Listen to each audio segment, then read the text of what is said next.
여러분들 성공한 삶이란 어떤 것일까요? 많은 재산을 얻고 부러운 것 없이 여유 있게 즐기는 삶?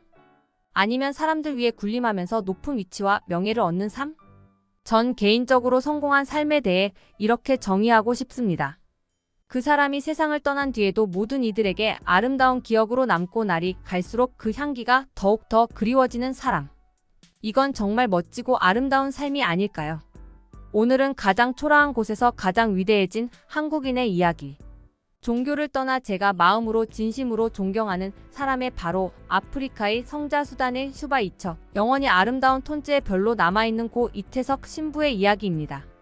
아마 많은 분들이 울지마 톤즈라는 다큐멘터리 영화를 통해 고 이태석 신부의 이야기를 잘 알고 계실 거예요. 하지만 여전히 모르는 분도 많고 가톨릭 사제라는 선입견 때문에 알려고 하지 않는 분들도 있죠. 그래서 종교가 아닌 한 사람의 한국인으로서 얼마나 홍익인간을 완벽하게 실천한 아름다운 삶을 살아왔는지 알려드리려고 해요. 이태석 신부는 정말 특이한 경력을 가진 보기 드문 천주교 사제랍니다. 정말 재능이 너무 많아요. 못 다루는 악기가 없고 남수단 환자들을 치료할 의약품을 사기 위해 노래와 음반을 낼 정도로 가수와 작곡 재능도 있었죠.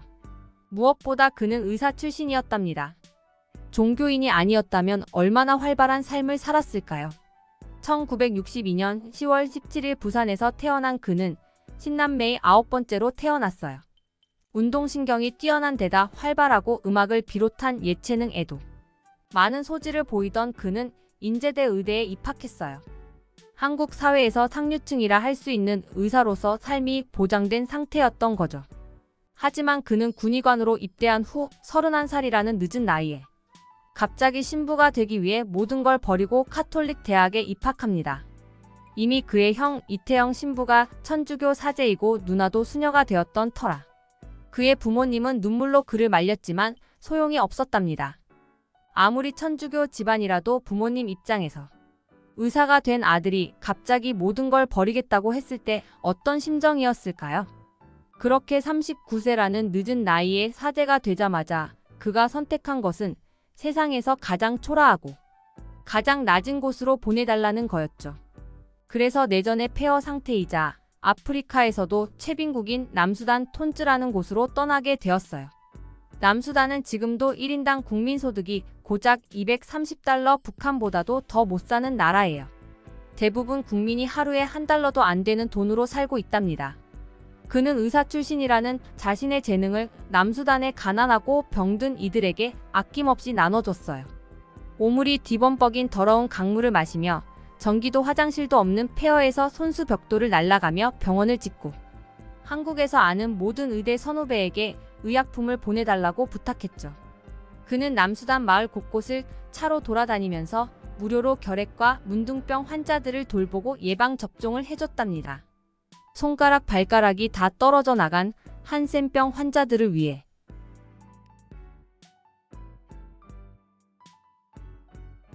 그는 카톨릭을 믿으라는 말도 전혀 하지 않고 아프리카의 전통 음악과 춤을 환자들과 함께 즐기며 그들을 존중했기에 어느새 사람들은 마음으로 쫄리 신부를 따르고 있었답니다. 그리고 폭격으로 폐허가 된 곳에 직접 폐자재들을 주워다가 학교와 기숙사를 짓기 시작했어요. 이태석 신부의 저서 친구가 되어주실래요에 나오는 말이에요. 예수님이라면 이곳에 학교를 먼저 지으셨을까? 성당을 먼저 지으셨을까? 라는 생각을 자주 한다. 아무리 생각해봐도 아이들을 위해 학교를 먼저 지으셨을 것 같다. 사랑을 가르치는 성당과도 같은 학교 내 집처럼 느껴지게 하는 정이 넘치는 학교, 그런 학교를 말이다. 그래요. 그는 무엇보다 비참하고 어려운 삶 속의 어린 아이들의 미래를 생각했어요. 이태석 신부는 직접 선생님이 되어 학교에서 아이들을 가르치기 시작했어요. 한국에서 의대를 졸업하고 의사가 되었던 뛰어난 학력 덕분에 영어, 수학, 물리, 화학 어느 면에서도 손색 없는 훌륭한 교사였죠. 학교를 다니고 싶어도 당장 먹을 것을 구해야 하는 아이들을 위해 직접 부모를 찾아가 설득해서 기숙사에 데려왔고요. 그리고 잦은 내전으로 부상을 입은 주변의 무장 군인들도 이태석 신부는 아무 조건 없이 치료해줬답니다. 그 덕분에 반군과 정부군, 민병대 모두 이태석 신부의 학교는 불가침 지역으로 누구도 근처에서 총을 들지 않았고요. 어린 소년들도 무차별적으로 납치해 병사로 만들었던 그들이 쫄리 신부의 학교에 다니는 아이들만은 건드리지 않았답니다. 그들도 쫄리 신부가 남수단 사람들에게 얼마나 소중한 존재인지 알고 있었거든요. 남수단 아이들의 음악적인 재능을 알아본 그는 한국의 지인과 천주교 관계자들을 통해 남는 악기를 모조리 보내달라고 해서 밴드를 만들기로 했답니다. 여기서 그의 천부적인 재능은 또다시 발휘되었어요. 그는 피아노, 클라리넷, 색소폰, 트럼펫, 플룻 등 하나도 다루기 어려운 악기들을 모조리 마스터해서 아이들에게 전부 알려주고 학교 마칭 밴드를 만들었답니다. 그리고 밴드의 지휘자가 되었죠. 곧 남수단의 명물이 되면서 국가 공식 행사에 초대될 정도로 유명세를 탔고요. 하지만 그는 하루 24시간도 너무 부족했답니다. 그가 이렇게 많은 것들을 이루어 갈수록 교재와 가르칠 선생이 부족하게만 느껴졌어요. 또 톤즈 지역 곳곳에 마실 수 있는 우물을 파기 위해 매일 같이 돌아다니고 있었죠. 그러면서도 일주일에 한 번 한센병 환자들 만나러 가는 시간은 꼭 빼놓지 않았고 그때마다 의약품이 더 필요해서 애가 타고 깨끗한 우물을 더 파야겠다는 일념뿐이었죠. 그야말로 그의 삶은 한순간도 홍익인간의 이념을 실천하지 않은 적이 없었답니다. 그는 책에서 이렇게 말하고 있어요. 여기에서는 한국에서 볼 수 없는 정말 아름다운 것 두 가지가 있는데 하나는 너무도 많아 금방 쏟아져 내릴 것 같은 밤하늘의 무수한 별, 다른 하나는 손만 대면 금방 톡하고 터져버릴 것 같은 투명하고 순수한 이곳 아이들의 눈망울이다. 그걸 볼 때마다 말할 수 없는 감동을 느낀다. 그렇게 그는 8년을 정신없이 보내다가 휴가를 핑계로 한국에 들어와 톤즈에 대한 후원을 요청하려고 콘서트를 기획했죠. 그러나 의과대학 동료의 강력한 권유로 했던 건강검진에서 대장암 말기라는 청천벽력 같은 소식. 그 순간에도 그는 남수단 톤즈로 돌아가겠다고 고집 부렸어요. 가서 우물을 파야 한다고요. 모두가 말려 간신히 한국에 남았지만 그는 항암 치료 중에도 성당을 돌며 톤즈를 위한 자선 콘서트에 직접 기타를 잡고 노래를 불렀답니다. 결국 3개월 만인 2010년 1월 14일 누구도 바라지 않는 그 순간이 오게 되었을 때 그는 모든 게 잘 될 것 에버리싱 이즈 구드이라는 유언을 남기고 결국 별이 되고 말았습니다. 그가 떠난 이후 톤즈는 쫄리 신부의 빈자리가 병원에도 지역 주민들에게도 학교에도 너무나 크게 느껴졌고 악기는 울리지 않았습니다. 한국에서 취재진이 가서 항암 치료로 헬스케진 이태석 신부의 마지막 모습과 그가 세상을 떠난 것을 보여줬을 때 너무나 놀라운 일이 벌어졌습니다. 남수단의 딩카족은 형제나 부모가 죽어도 절대 눈물을 흘리지 않아요. 눈물 흘리는 걸 수치라고 생각하기 때문이죠.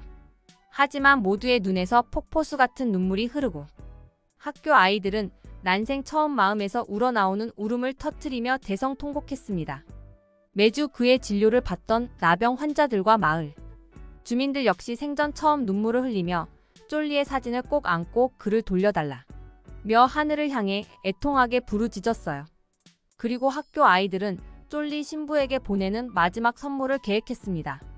그가 한국으로 떠난 후 한 번도 연주하지 않던 악기를 꺼낸 것이죠. 그렇게 다시 마칭 밴드 연습을 한 그들은 쫄리 신부의 큰 사진을 앞세우고 연주를 하며 행진했답니다. 당시 남수단은 내전 중이라 어떤 시위나 집회도 군인들이 강력하게 금지하고 있었는데 군인들조차 쫄리 신부의 사진을 들고 행진하는 밴드를 보자 다들 모자를 벗어 경의를 표하거나 총을 들어 그의 마지막 길을 배웅했어요. 그들도 쫄리 신부를 그리워했으니까요. 마치 영화 미션의 한 장면 같은 아니 연출되지 않은 더 놀라운 기적이 벌어진 거죠. 그렇게 그는 남수단에서 가장 위대한 한국인 아름다운 아프리카의 별로 남았답니다. 하지만 이태석 신부의 뜻은 헛되지 않았어요. 그의 뜻을 기려 만든 수단 어린이 장학회는 계속 남수단 어린이들을 위해 지원을 아끼지 않았고 그가 가르친 제자들은 한국으로 유학과 의사시험에 합격하고 쫄리 신부의 뜻을 기려 톤즈로 돌아가 의사가 되겠다고 했답니다. 이렇게 한국을 빛낸 그는 2011년 국민훈장 무궁화장 1등급에 추서되었고 남수단에서도 건국 이래 최초로 외국인인 이태석 신부에게 대통령 훈장을 추서했답니다. 그렇게 남들은 하나만 있어도 부러운 재능을 넘치도록 가지고도 오로지 가장 초라한 곳에서 의사이자 선생님, 악단의 지휘자이며 모두의 친구 쫄리였던 자신의 모든 재능을 아낌없이 타인을 위해 전부 바친 위대한 한국 남자 고이태석 신부 고작 8년의 세월뿐이라 너무 안타깝지만 그가 남긴 아름다운 향기는 영원히 남수단 톤지에 남아있을 거예요. 제게 정말로 아름다운 인간의 삶이란 어떤 것인지 다시 생각하게 만들어준 멋진 사람 떠난 뒤에도 너무나 아름다운 별이 되어 찬란하게 빛나고 있는 한국 남자의 이야기였습니다. 사실은 제가 전부 나레이션을 하려고 했는데요. 이분을 생각하면 제가 도저히 읽을 수가 없어요. 감정 조절이 안 되거든요. 어떻게 이렇게 모든 것을 그 수많은 재능을 온전하게 다른 이들을 위해 바칠 수 있는지, 마지막까지 그 삶을 불태우면서 다른 사람을 생각할 수 있는지, 이보다 더 참된 홍익인간의 의미가 있을까요? 이 한 사람의 힘이 아프리카에서 한국을 얼마나 빛내줬는지 모두가 가슴 뿌듯하고 자랑스럽게 생각해 주길 바라는 마음에서 영상을 만들었습니다. 그리고 오늘은 제가 스스로 약속했던 기부 소식을 전하려고 하는데요. 오래전 유럽 여행에서 저의 작은 친절을 잊지 않아 준 16살 소녀, 정말 멋진 여성이 되어 다시 만났던 이야기, 그 영상 기억하시죠? 그 영상으로 발생한 수익은 기부하겠다는 말을 남겼습니다. 3월달 유튜브 수익이 4월 말에 입금이 되었거든요. 그런데 그 영상의 3월 조회수는 많지 않아서 세금 제외하고 약 11만 원이 좀 넘더라고요. 여기에 제 사비를 조금 더해 30만 원을 수단 어린이 장학회에 기부했습니다. 한국에서는 30만 원이 크지 않은 돈이지만 한 사람도 돕기에도 적은 돈이지만 남수단은 지금도 1,000원이면 하루에 한 사람의 목숨을 이어갈 수 있거든요. 300명의 목숨을 살릴 수 있는 거니까 30만 원이라는 작은 돈이 정말 크게 쓰일 수 있는 거죠. 여기서도 한국 사람 특유의 효율성과 가성비를 따지는 것 같아 좀 민망하네요.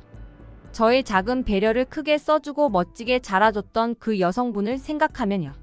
작은 돈이지만 더 크게 쓰일 곳으로 보내는 게 맞다고 생각했습니다. 그리고 수단 어린이 장학회는 이태석 신부의 유지를 받드는 의미 있는 곳이니까요. 여러분들의 구독과 좋아요, 알림 설정은 영상 제작에 큰 힘이 됩니다. 듣기 주셔서 감사합니다. 오늘의 영상은 이게 전부입니다. 모두가 건강하길 바랍니다.